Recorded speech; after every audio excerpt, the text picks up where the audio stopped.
Hello అండి, అందరికీ నమస్కారం.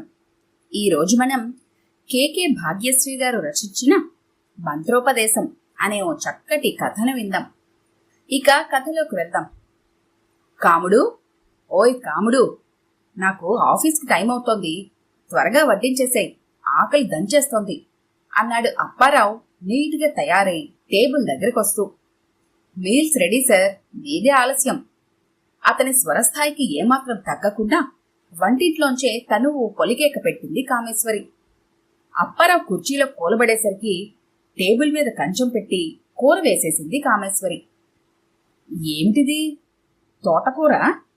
కంచంలో వడ్డించిన ఆకుపచ్చని ఐటెంని చూస్తూ అడిగాడు అప్పారావు సందేహంగా. కాదండి, దీన్ని కొండపిండి కూర అంటారు, అనుమాన నివృత్తి గావించింది కామేశ్వరి. అదేం కూర అడిగాడు అప్పారావు ఆశ్చర్యపోతూ. అతను పుట్టి బుద్ధిరిగాక ఆ కూర పేరు వినడం అదే ప్రథమం. పట్నంలోనే పుట్టి పెరగడం నుండి ఇది వరలో అతను ఆ కూర పేరు వినలేదు. ఇది కూడా ఒక రకం ఆకుకూరేనండి, మా ఊళ్ళో పుష్కలంగా దొరుకుతుంది, ఎక్కడ పడితే అక్కడ. మొన్న మధ్య మా ఊరు వెళ్ళానా, అక్కడ మా మేనత్త చెప్పింది, మగవాళ్లకు ఈ కూర వండి పెడితే ఎంతో మంచిదట, కిడ్నీల్లోనూ బ్లాడర్లోనూ రాళ్లు చేరవట, ఎంతో ధాతుపుష్టి కూడానట. చివరి మాటలను గొంతు తగ్గించి ఎంతో రహస్యంగా చెప్పింది కామేశ్వరి. అవునుగాని కాముడు, ఈ మహాపట్నంలో ఈ కూరను నువ్వెక్కడ సంపాదించావు? భార్యకి తన మీదున్న శ్రద్ధకి, ప్రేమానురాగాలకి వీర లెవెళ్ల ముగ్ధుడైపోతూ అడిగాడు అప్పారావు. అతని ప్రశంసాపూర్వకమైన చూపులకు సిగ్గుతో 60 వంకర్లు తిరిగిపోతూ అంది కామేశ్వరి. మనకు రోజు కూరలిచ్చే అమ్మాయితో చెప్పాను, ఈ కూర దొరికితే కాస్త తెచ్చిపెట్టమని.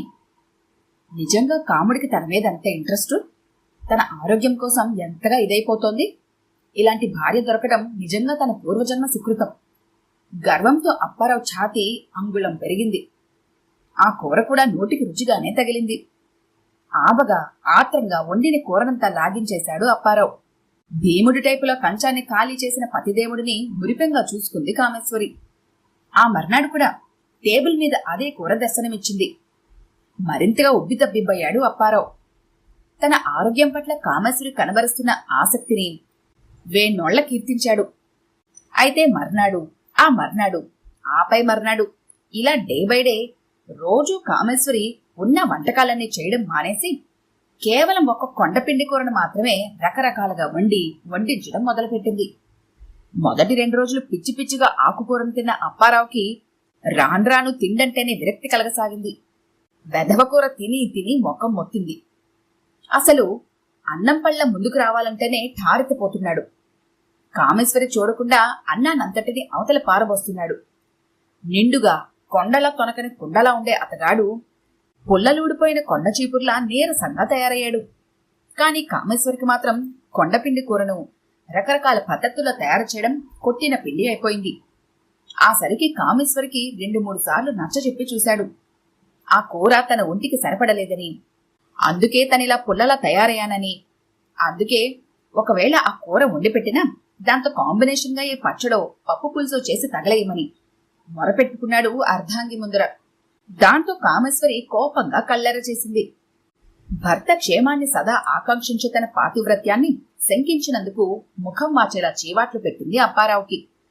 మొదట ఒంటికి పడలేదన్నట్లుగానే అనిపిస్తుంది. పోని అదే అలవాటై ఆరోగ్యం భేషుగ్గా ఉంటుంది. హోమియోపతి మందు వాడిన వాళ్ళని చూడండి, మొదట ఉన్న రోగమంతా బయటకు వచ్చేసి ఆ తర్వాత నయమవుతుంది. ఇది అంతే అంటూ సింపుల్ గా తేల్చి చెప్పేసింది కామేశ్వరి. అంతే, కామేశ్వరిని వారించే ప్రయత్నం ఆ తరువాత మరి చేసే సాహసానికి పోలేదు అప్పారావు. అలాగని ఇంట్లో తిండి తినలేక రోజూ హోటల్లో తినడం ప్రారంభించాడు. ఇంటి తిండి కుదరక, హోటల్ తిండి పడక క్షీణించి కృంగి కృషించి శుష్కించి బక్క చిక్కిన ఏనుగులా తయారైన అప్పారావును చూసి ఆఫీసులో అందరూ ఆశ్చర్యపోసాగారు.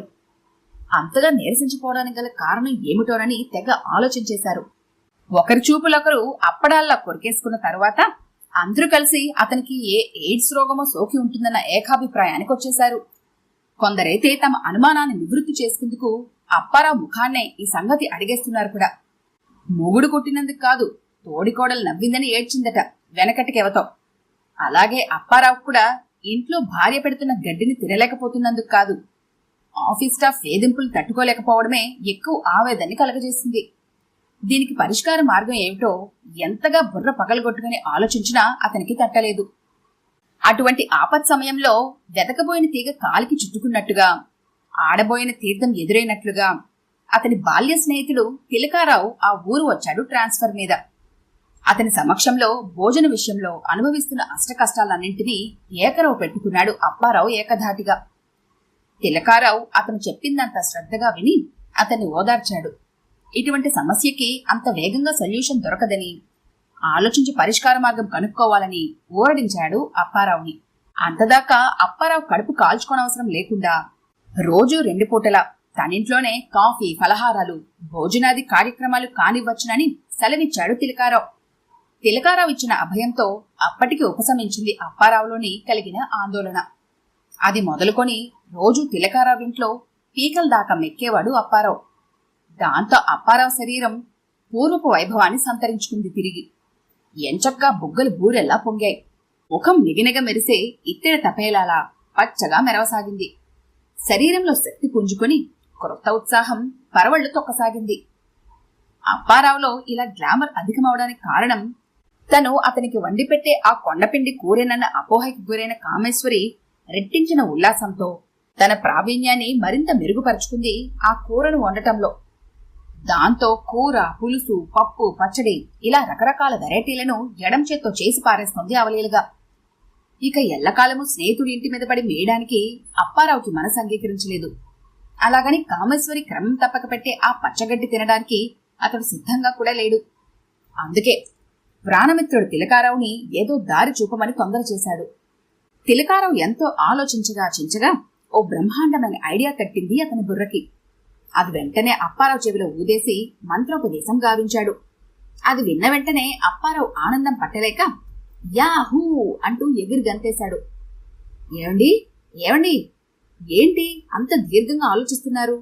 తన బారెడు జడని గుండెల మీదుగా పడేటట్లుగా వయ్యారంగా ముందుకు వేసుకుంటూ ప్రశ్నించింది కామేశ్వరి భర్తను. సమాధానం ఇవ్వకుండా తనలో తనే ముసిముసిగా నవ్వుకున్నాడు అప్పారావు. ఏమిటి ఆలోచిస్తున్నారంటే ఉలుకు పలుకు లేకుండా మీలో మీరు నవ్వుకుంటారేంటండి పిచ్చివారిలా? గర్జించింది కామేశ్వరి. ఇందాక నేను అలా వీధిలోకి నడిచి వెళ్తుంటే ఆ చివరింటి సీతాలక్ష్మి లేదు? నసిగాడు అప్పారావు. సీతాలక్ష్మి అంటే ఎర్రగా, నాజుగ్గా, పెద్ద జడతో ఉంటుంది ఆ అమ్మాయేనా? అవునన్నట్టు బుర్ర గంగిరెద్దులా ఆడించాడు అప్పారావు. అయితే ఏమంటారు మీరింతకి? అసహనంగా నుదురు చిట్లించి అడిగింది కామేశ్వరి. ఆవిడ నన్ను దగ్గరికి పిలిచి, అప్పారావు గారు, మీరీ మధ్య ఒళ్ళు చేసి గుండ్రంగా సిమ్లా యాపిల్లా ముద్దొస్తున్నారు.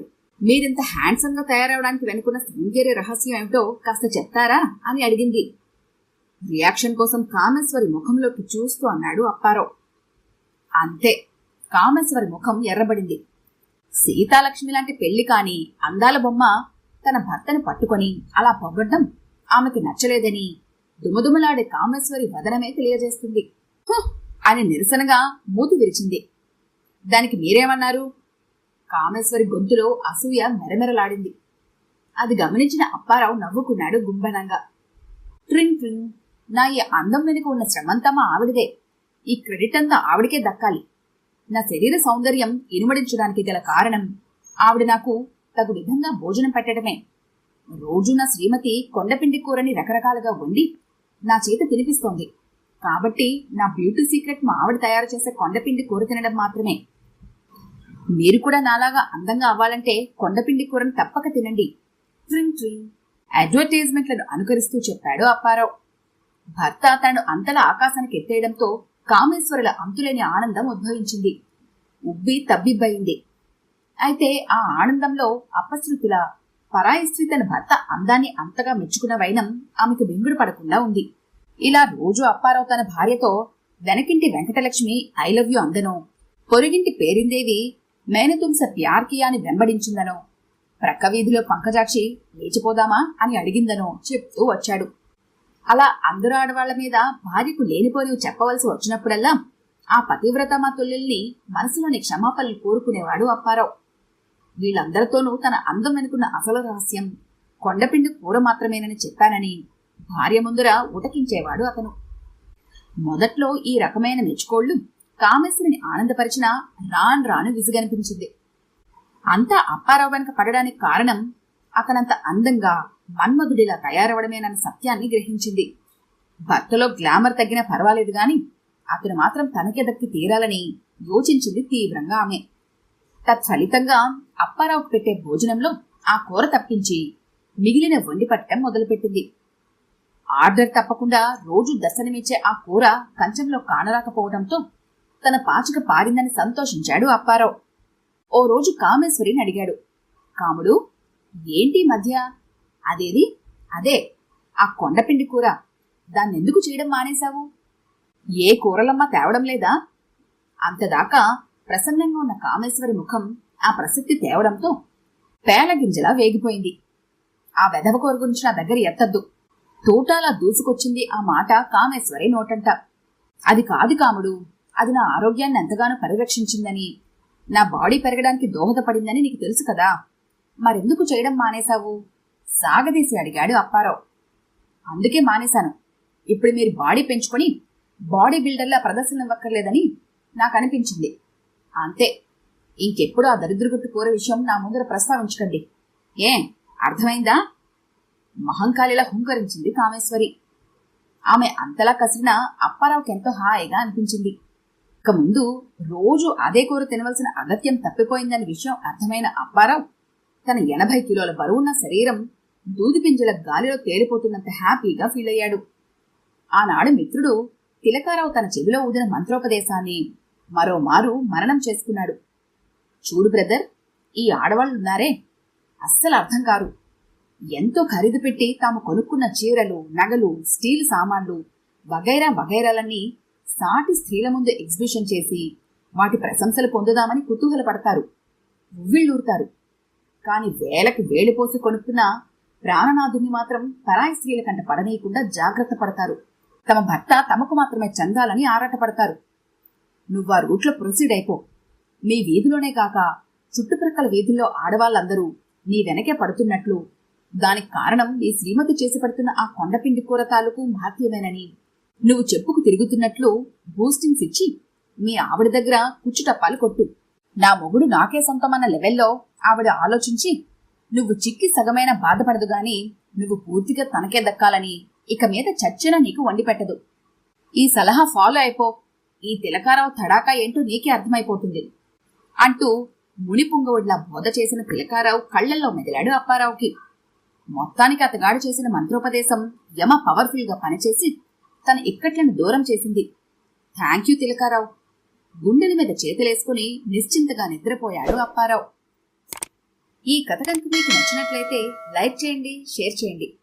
మరిన్ని ఇంట్రెస్టింగ్ కథల కోసం మా ఛానల్ని తప్పకుండా సబ్స్క్రైబ్ చేసుకోండి.